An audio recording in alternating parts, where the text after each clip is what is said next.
Wanzur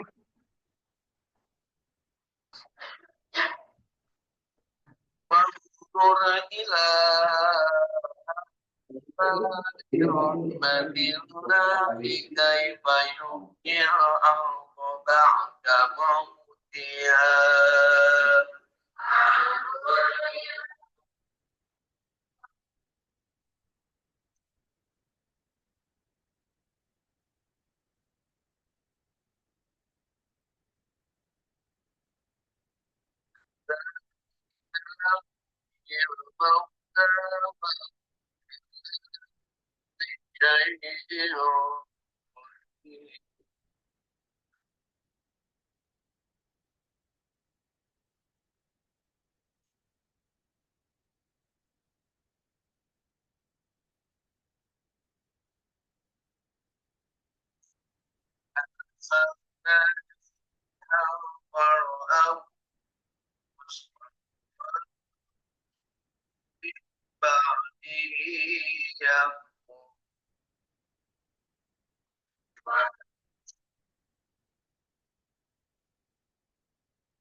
Sadaqallah.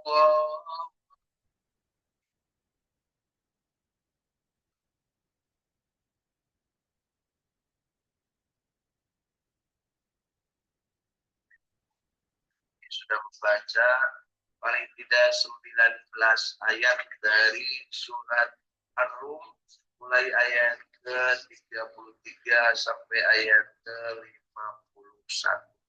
Mudah-mudahan bacaan kita yang baiknya, yang benarnya diterima oleh Allah Subhanahu wa taala, dan yang kelirunya mudah-mudahan Allah ampuni, dan kita diberikan kesempatan untuk terus-terusan memperbaiki bacaan Al-Quran kita, sehingga kita memiliki kualitas bacaan makin hari makin baik, insya Allah.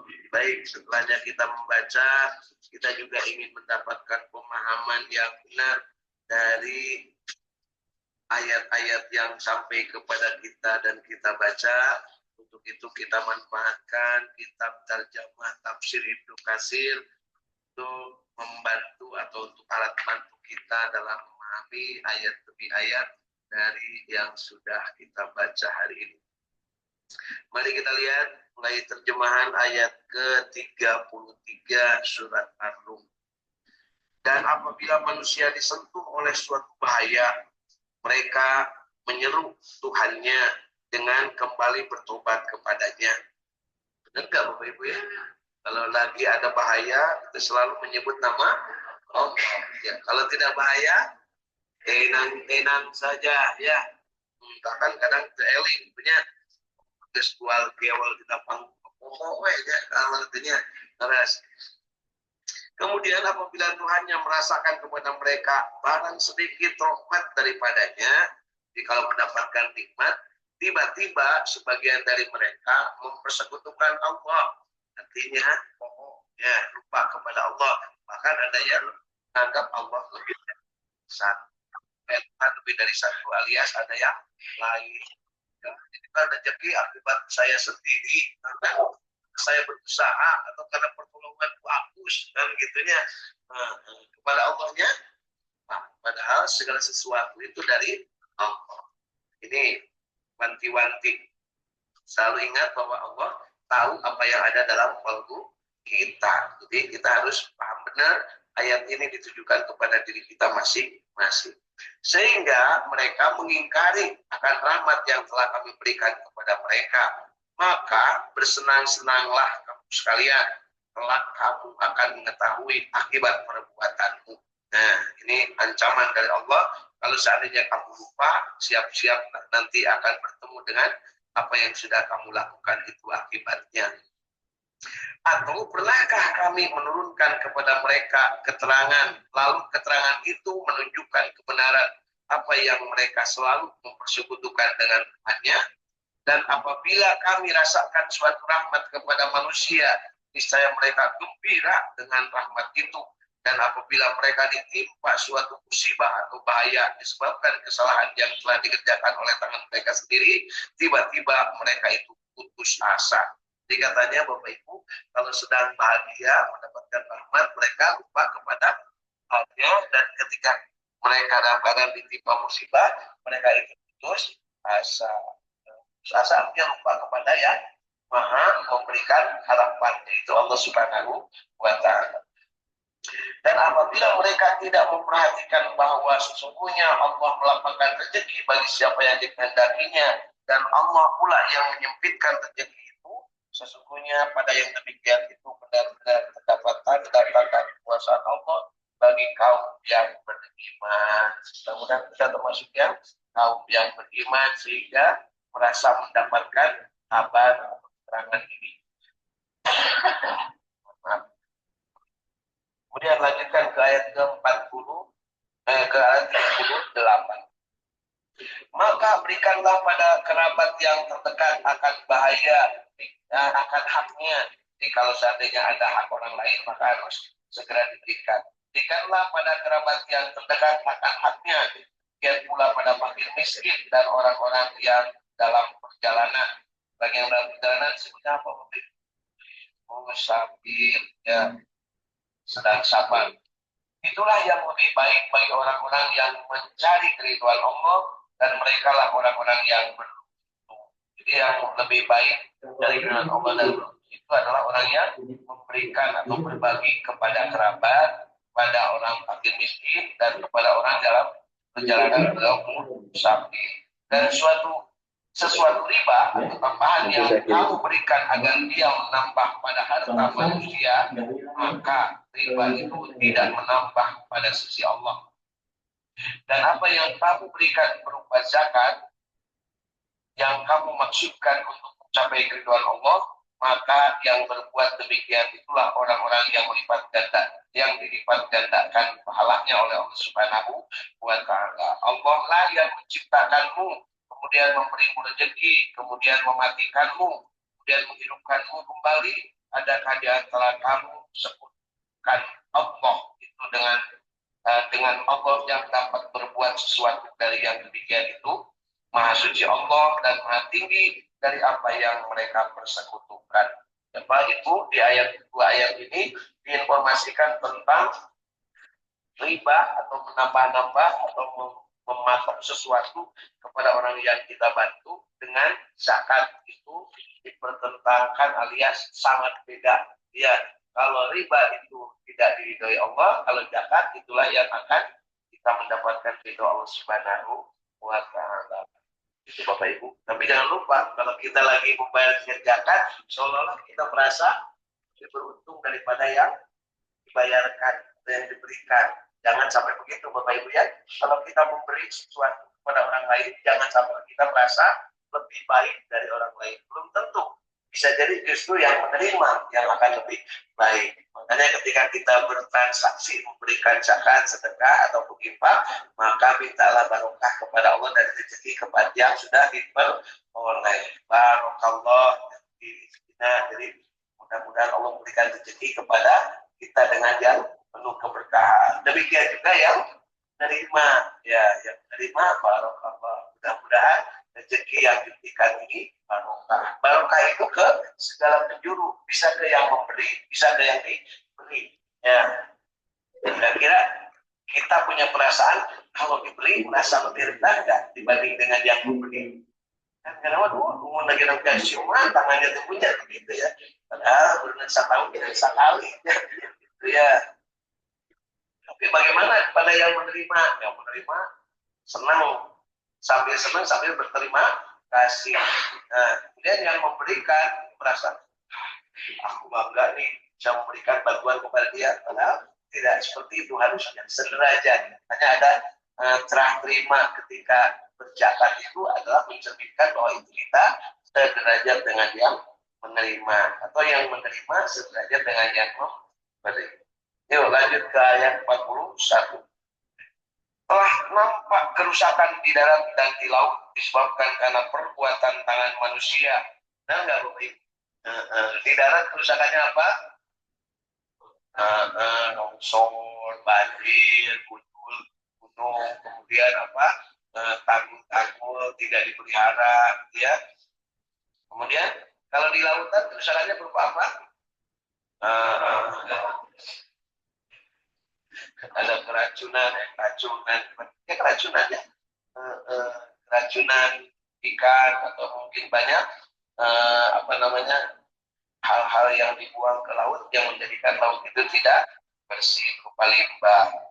Supaya Allah merasakan kepada mereka sebagian dari akibat perbuatan mereka agar mereka kembali ke jalan yang benar.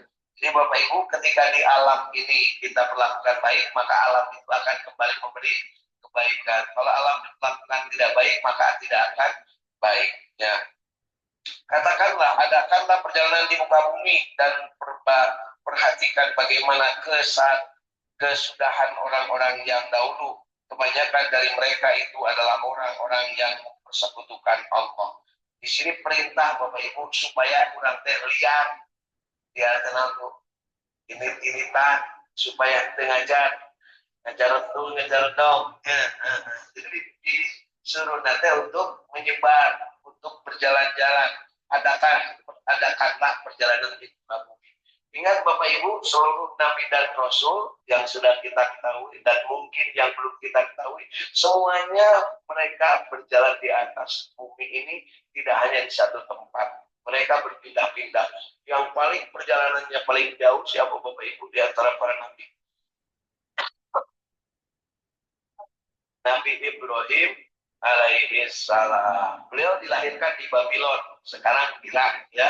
Kemudian beliau setelahnya dakwah kepada Namrud, diperintahkan pindah setelah menikah dengan Siti Sarah, pindahnya kemana? Ke negeri Ibrahim. Negeri Ibrahim namanya Hebron. Ya, hanya negerinya negeri Ibrahim, namanya Hebron. Bahasanya Ibrani, bahasa orang-orang Ibrahim. Nah, kemudian dari situ, dan Nabi Ibrahim diperintahkan juga untuk berangkat menuju negerinya Fir'aun. Di mana negeri Fir'aun? Di Mesir. Jadi bayangkan dari Irak ke Mesir. Naik apa Pak? Jalan kaki, paling pakai keledai. Ya. Kemudian setelahnya dari Mesir, berdakwah kepada Fir'aun. Berhasil nggak dakwah kepada Fir'aunnya? Berhasil. Apa buktinya berhasil? Dikasih hadiah. Orang berhasil itu dikasih hadiah. Apa hadiahnya? Putrinya Fir'aun, namanya Siti Hajar. Kasih hadiahnya. Kemudian pulang kembali ke Hebron. Hebron itu sekarang Palestina. Di Hebron jadi Palestina. Ya. Dia menetap di Palestina. Setelah itu Nabi Ibrahim itu punya anak, namanya Nabi Ismail. Setelah punya anak, istri tuanya itu nggak suka. Karena apa? Karena dia juga bakal punya anak. Jadi sebelum Nabi Ishak lahir, Nabi Ismail dan Siti Sarah disuruh pergi. Disuruh pergi ditunu, cek bahasa orang. Akhirnya Allah memberikan petunjuk, pergilah Nabi Ibrahim bersama Nabi Ismail dan Siti Hajar menuju ke Jazirah Arab di bawah, yaitu ke Mekah. Jauh nggak Bang? Ya, numpang ke Irak, terus ke Palestina, di Palestina terus ke Mesir, di Mesir balik lagi ke Palestina, di Palestina terus ke Mekah, di Mekah langsung kita balik Bapak Ibu, telilah-telah. Ya, kita balik deh, panggil ke lima, panggil ke kedongnya, langsung balik deh. Pun akhirnya udah disebut lagi nulis tunjuk salah gimana gitunya. Itu gunung kolot, terus turun tekan kolot. Lain gitu ya, sama contoh, mohon nepi kain, oke? Itu kolotnya mau suka kan orang, ya, mau suka. Dina ayah oke nama bohongnya, bohong lah, pasti bohong nanti. Atau kepaksa, sebab tuh kolot buka anak, tapi ya gitu. Terus ujung-ujungnya apa? Nabi Ibrahim bolak-balik Bapak Ibu dari Palestina ke Mekah, bolak-balik. Jangan sorangan, sorangan Pak. Jadi terbawa balat. Ya, artinya apa? Lu dengan Nabi Ibrahim. Ya, sampai terakhir Nabi Ibrahim wafatnya di mana? Di Palestina, dimakamkan di masjid namanya Masjid Ibrahim sekarang ya. Yang di situ ada makam Nabi Ibrahim sama Siti Sarah. kemudian ada makam putranya Nabi Ishak dengan Siti siapa namanya? Ropiko atau Ribka. Kemudian kalau orang sana menyebutnya Ribka. Nah, kemudian ada juga makam cucunya Nabi Ibrahim yang namanya Yakub dengan istrinya namanya Lea. Nah, Yakub inilah yang disebut dengan Israel. Jadi Israel itu yang mengaku Bani Israel teh turunan Nabi Yakub. Nah, kemarin Bapak Prabowo Presiden kita mengingatkan, wahai sama-sama cucu Nabi Ibrahim, tong ribut Palestina turunan Tinu Kolon, Tinu Mona, Israel turunan Tinu Kolon, ini salah pun itu cek berbahasa orang. Adik-adik kabeh Pak Kepala Negara, ini nyahun cerita Prabowo, ulang ke sarawet-sarawet turunan Nabi Ibrahim, dan Prabowo mau baca riwayat pastinya. Nah, tabiatnya yang namanya Bani Israel, ya, yang kebetulan sekarang menamakan diri jadi Israel, itu tabiatnya tersebut mau batur senang, tapi senang mau batur susah, gitu ya. Nah, itulah yang disebut atau Yahudi di dalam Al-Quran. Nah, sementara orang-orang yang di Palestina disebutnya Mustaqim. Yang mereka ada dua kelompok, satunya yang manduk, satunya yang dolim. Yang manduk adalah yang dulu ingin membunuh kepada orang lain, sedangkan yang dolim yang cicing, batu dikejar, oke. Ya, kira-kira Bapak Ibu termasuknya cicing atau yang mau berusaha? Lamun ngaji dong wae eta teh kasuk dol modal ya kulit. Saya setting naon hari dolin dengan modal je kulit. Hari makhluk naon di samping modal je kulit kita batul Pak. Kita mau diterjemahkan gampang. Banyak ya, apa namanya yang mana di atasnya itu ada 8 ciri orang yang dolin. 1, jahil atau alias bodoh. Ya, yang keduanya mensekutukan Allah, menganggap Allah punya anak. Si dolin ini menganggap anak Allah itu siapa? Nabi Isa. Sedangkan si makhluk menganggap anak Allah itu siapa? Nabi Uzair. Kemudian mereka menyalahi aturan. Jadi aturan yang ada di Injil, Taurat, dan Zabur dicoret-coret, disesuaikan. Namun sesuai kebutuhan supaya anaknya bisa nyalek, supaya anaknya bisa jadi, maka dirubah-rubah aturan. Ya, tapi si dolin dan si makhluk gitu kan. Ya, ayat tadi orang. Ayat apa? Asli itu Mas Umar itu orang ayat. Kemudian kafir ingkar terhadap nikmat Allah, mereka diberi kenikmatan tapi mereka tidak mau menerima kenikmatan itu. Bahkan dikasih saudara sendiri, kasih bantuan saudara dia tidak mau, bahkan ingin memusnahkan genosida dan bangsa sekarang. Kemudian mereka tidak mempercayai maunya terima, mereka mau itu jadi bahasa orangnya. Kemudian berikutnya mengikuti kehendak nafsu, tidak peduli kepada petunjuk Allah. Pokoknya mau cek air gitu cek mana kamu ya. Kemudian menyimpang dari ajaran yang lurus dari Allah Subhanahu Wa Taala. Kemudian yang berikutnya adalah salah dalam memfungsikan Al-Quran. Jadi Al-Quran ini bagi si dolima biasanya diinci kopi kemudian diminumnya. Atau Al-Quran di keplok supaya naon, supaya pahitnya dagangan kan itunya. Atau Al-Quran ditulis dijadiin ditempel di dinding imahnya supaya naon, supaya imah betah. Tapi manehna cadung salat anggar we gitu punya. Terus jadi makhluk dan dolim ini adalah lawannya dari si mustaqim. Nah, mari kita lihat di ayat ke-41-nya. Telah nampak kerusakan di darat dan di laut disebabkan karena perbuatan tangan manusia, supaya Allah merasakan kepada mereka sebagian dari akibat perbuatan mereka, agar mereka kembali ke jalan yang benar. Katakanlah, adakanlah perjalanan di muka bumi dan perhatikanlah bagaimana kesudahan orang-orang yang dulu. Ya, jadi kita itu berjalan di muka bumi, berziarah boleh, ya, ke makam-makam boleh, tapi bukan minta karomah, minta barokah, karena mereka juga belum tentu. Nah, kan gitu ya. Kalau kita mau nyuhun ke nomor cek mata aing teh baheula teu menang-menang kan gitu nya. Wah, nyuhun ke jodoh aing oge menang nanu goreng baheula teh kan gitu nya.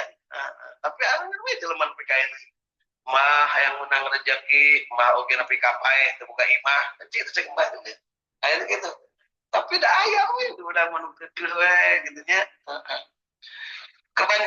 Kebanyakan dari manusia ya, dan dari mereka itu adalah orang-orang yang mempersekutukan Allah. Jadi Bapak Ibu catat, dari mulai dulu sampai dengan akhir zaman nanti, termasuk hari ini, yang kafir lebih banyak daripada yang mukmin. Dan itu bukan bohong, silakan buktikan. Yang kafir lebih banyak dari yang mukmin. Sedangkan yang mukmin sendiri, yang sudah mukmin itu kan termasuk di dalamnya orang-orang yang harus sudah beragama Islam baru mukmin. Gak beragama Islam gak bakal mukmin, karena dia pasti mensekutukan Allah. Ya. Kemudian yang beragama Islam sendiri, yang sholat dengan yang gak sholat, banyakan mana?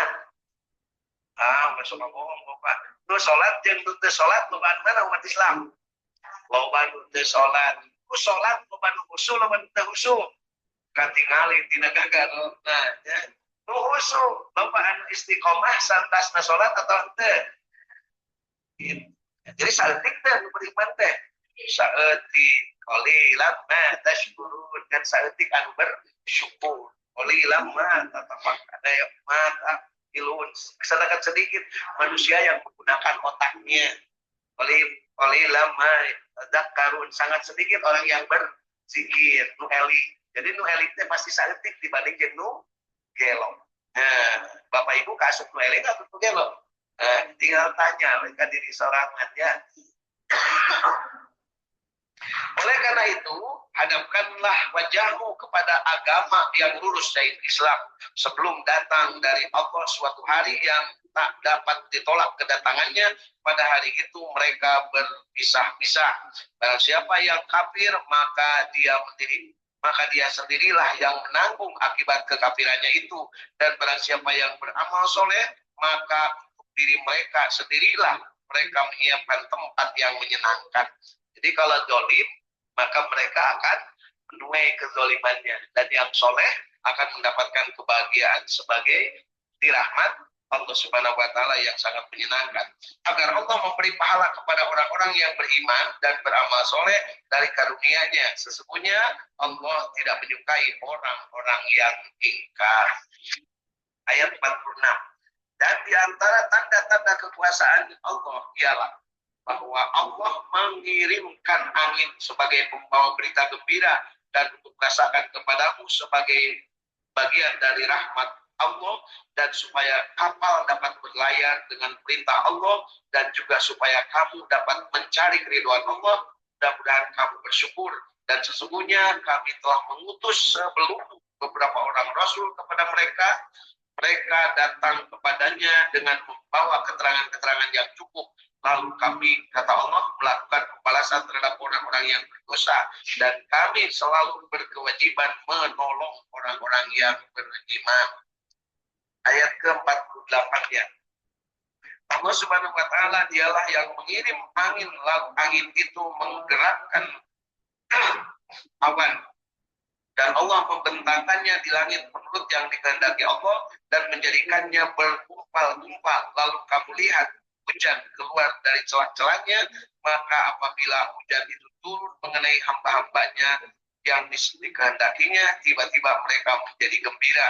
Dan sesungguhnya hujan diturunkan kepada mereka, mereka benar-benar telah berputus asa. Maka perhatikanlah bekas-bekas rahmat Allah, bagaimana Allah menghidupkan bumi yang sudah mati. Sesungguhnya Tuhan yang Maha Kuasa seperti demikian benar-benar berkuasa menghidupkan orang-orang yang telah mati. Dan Dia Allah Maha Kuasa atas segala sesuatu. Dan sungguh jika kamu mengirimkan angin kepada tumbuhan, lalu mereka melihat tumbuhan itu menjadi kering, benar-benar tetaplah mereka sesudah itu menjadi orang-orang yang ingkar. Jadi kalau bagi orang yang ingkar, dikasih berbagai macam nikmat pun tetap ingkar kalau Allah tidak menghendaki memberikan hidayah. Tapi bagi orang yang beriman dan mendapat hidayah Allah, maka sedikit rezeki atau sedikit informasi, sedikit kabar gembira pun mereka merasa mendapat kebahagiaan. Pertanyaannya, apakah kita termasuk yang berbahagia, termasuk yang mukmin, atau termasuk yang ingkar, termasuk yang zalim, termasuk yang kafir? Alhamdulillah, ya, itu terserah masing-masing. Allah sudah menghilangkan ke dalam kalbu kita, fa'alhamaha ujuraha wa taqwa.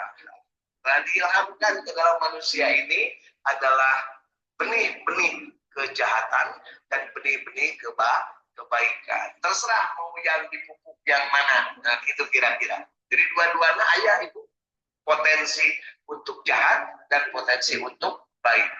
Tinggal mau mana yang dipupuk. Seperti ibu mendapatkan pot bunga, ya. Ketika kita nanam, yang ditanam adalah bunga melati. Nah, tetapi pada saat yang sama, begitu kita lihat di pot itu pasti ada rumput yang tumbuh. Teki lah rumput apa? Kira-kira ibu mau biarkan si rumput itu mengganggu melati atau tidak? Kalau orang yang waras pasti dicabutin rumputnya, dan melatinya dipupuk supaya kira-kira pupuknya setelah dicabuti atau sebelum?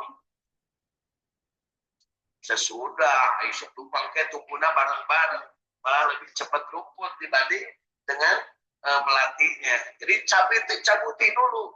Nah, mencabut itu adalah bertobat dulu kepada Allah, baru kemudian nanti beribadah secara besuk. Gak mungkin orang besuk kalau tidak bertobat.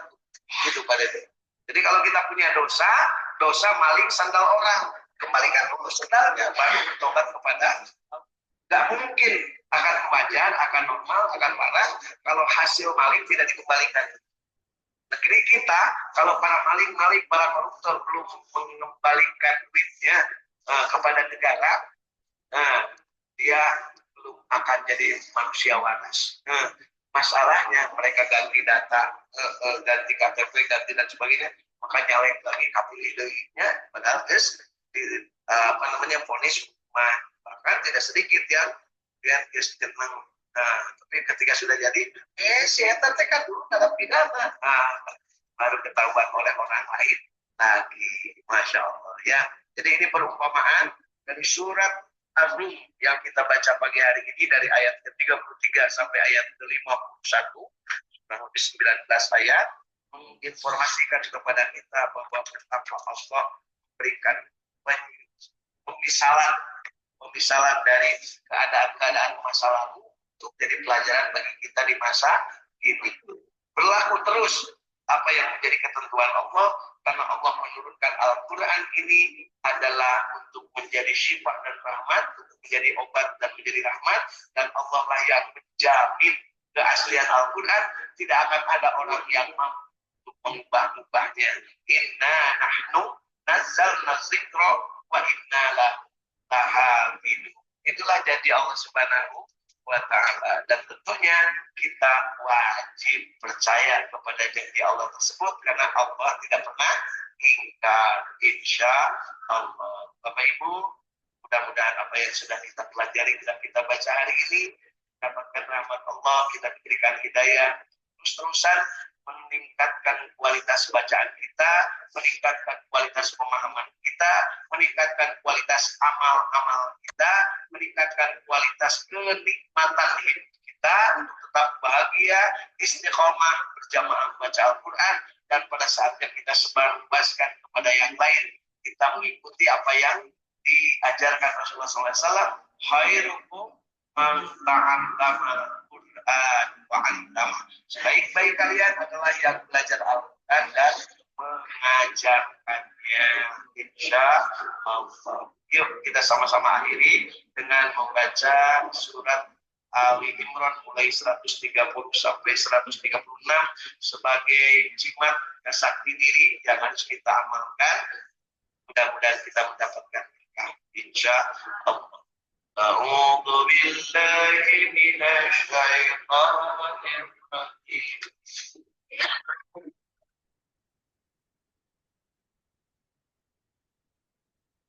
يا الذين آمنوا لا تأكلوا الربا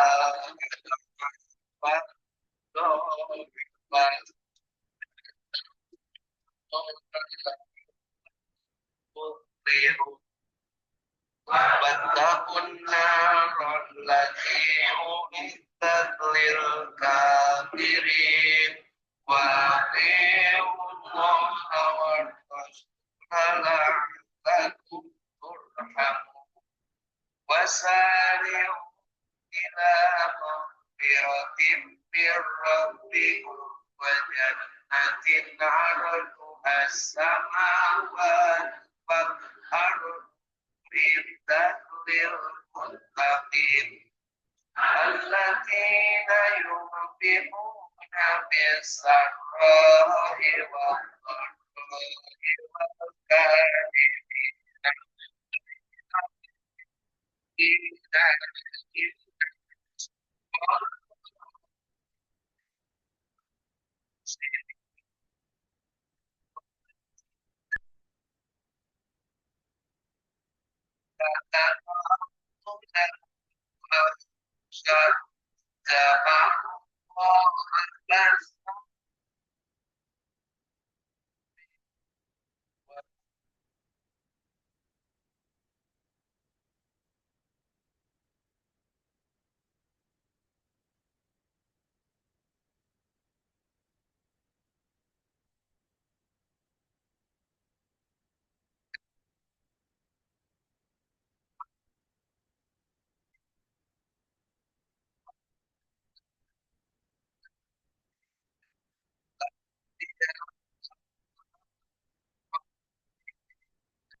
Bismillahirrahmanirrahim. وإنا فصل لربك وانحر إن سانيك هو الأبتر بسم الله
صل وسلم وبارك عليه.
اللهم صل على سيدنا محمد وعلى آل سيدنا محمد.